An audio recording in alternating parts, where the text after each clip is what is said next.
കേന്ദ്ര പരിസ്ഥിതി മന്ത്രാലയം പുറപ്പെടുവിച്ച പുതിയ മാലിന്യ സംസ്കരണ നിയമങ്ങൾ ബുധനാഴ്ച മുതൽ രാജ്യവ്യാപകമായി പ്രാബല്യത്തിൽ വരികയാണ്. വീട്ടിലെ മാലിന്യമടക്കം ഇനി മുതൽ 4 തരംതിരിച്ച് വേണം സംസ്കരിക്കാൻ. ഹായ്, നമ്മളിപ്പോൾ ഒരു വീഡിയോ കണ്ടിരുന്നല്ലോ വേസ്റ്റ് ഡിസ്പോസലുമായിട്ട് ബന്ധപ്പെട്ടിട്ട്. ഇത്തരം കാര്യങ്ങൾ നമ്മൾ ഫ്ലാറ്റുകളിൽ ഓൾറെഡി ചെയ്യുന്നുണ്ട്. നമ്മുടെയൊക്കെ വീടുകളിൽ ഹരിതകർമ്മസേന വരുമ്പോൾ നമ്മുടെ പലരുടെ ആറ്റിറ്റ്യൂഡായിട്ട് ഞാൻ നോട്ട് ചെയ്തിട്ടുള്ളത് കുറച്ച് വേസ്റ്റ് എടുക്കും, അതും കൊടുക്കും. അതിനകത്ത് സെഗ്രിഗേഷനോ കാര്യങ്ങളോ ഒന്നുമില്ല. പല ആൾക്കാരും ഫുഡൊക്കെ പുറത്തുനിന്ന് വാങ്ങുന്നവരാണ്, ഇതൊന്നും കഴുകാതെ കൊണ്ടിട്ടാണ് കൊടുക്കുക. അപ്പോൾ അങ്ങനെ വരുമ്പോൾ അവർക്കത് കളക്ട് ചെയ്യാൻ ബുദ്ധിമുട്ടാണ്. അങ്ങനെ കളക്ട് ചെയ്തുകൊണ്ട് പോയാൽ തന്നെ അതിനകത്ത് പുഴുവൊക്കെ അരച്ചിട്ട് ട്രീറ്റ് ചെയ്യാൻ ബുദ്ധിമുട്ടാണ്. അപ്പോൾ സമൂഹത്തിൽ മാറ്റങ്ങൾ വരണമെങ്കിൽ ഒരു പൗരൻ എന്ന രീതിയിൽ നമുക്ക് അവകാശങ്ങളെ പറ്റി പറയുന്നത് പോലെ തന്നെ നമുക്ക് കടമകളുമുണ്ട്. വേസ്റ്റ് മാനേജ്മെൻറ്റിൻ്റെ കാര്യത്തിൽ വീഗാലാൻഡ് നമുക്ക് തന്നിട്ടുള്ള നിർദ്ദേശപ്രകാരം എല്ലാ അപ്പാർട്ട്മെൻറ്റുകളിൽ നിന്നും നമ്മൾ വേസ്റ്റ് കളക്ട് ചെയ്യുന്നുണ്ട്. അത് 3 തരംതിരിച്ചാണ് നമ്മൾ കളക്ട് ചെയ്യുന്നത്. ജൈവ മാലിന്യങ്ങൾ, അതായത് ഫുഡ് വേസ്റ്റ്, അങ്ങനെയുള്ള മാലിന്യങ്ങളെല്ലാം നമ്മൾ കളക്ട് ചെയ്തിട്ട് അത് അതാത് ദിവസങ്ങളിൽ മെഷീനിൽ നമ്മളത് സംസ്കരിച്ചെടുക്കുകയാണ് ചെയ്യുന്നത്. അത് പിന്നീട് വളമായിട്ട് നമ്മൾ എടുക്കുന്നുണ്ട്. അജൈവ മാലിന്യങ്ങൾ, പ്ലാസ്റ്റിക്, പേപ്പർ, അങ്ങനെയുള്ളതെല്ലാം നമ്മൾ ഓരോ അപ്പാർട്ട്മെൻറ്റുകളിൽ നിന്നും കളക്ട് ചെയ്ത് ഏജൻസി മുഖേന മാസത്തിൽ 2 പ്രാവശ്യം നമ്മൾ കൊടുക്കുന്നുണ്ട്.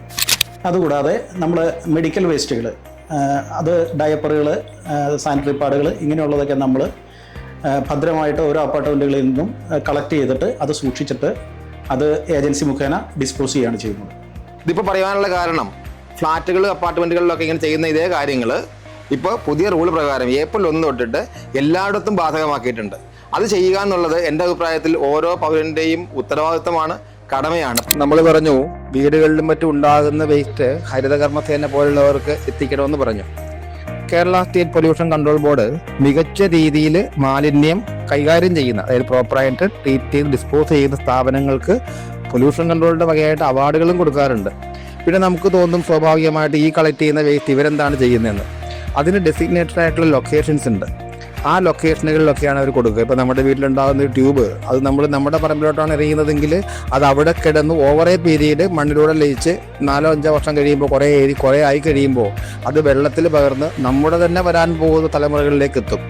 അപ്പോൾ ഡെസിഗ്നേറ്റഡ് ലൊക്കേഷനിലാണെങ്കിൽ ആ ഡെസിഗ്നേറ്റഡ് ലൊക്കേഷനുകളിൽ ഉണ്ടാകുന്ന ക്വാളിറ്റിയും മറ്റും ഇടയ്ക്കിടയ്ക്ക് മോണിറ്റർ ചെയ്യുക. അതിന് ചില സ്റ്റാൻഡേർഡ്സ് ഉണ്ട്, ചില ഗൈഡ് ലൈൻസ് ഉണ്ട്.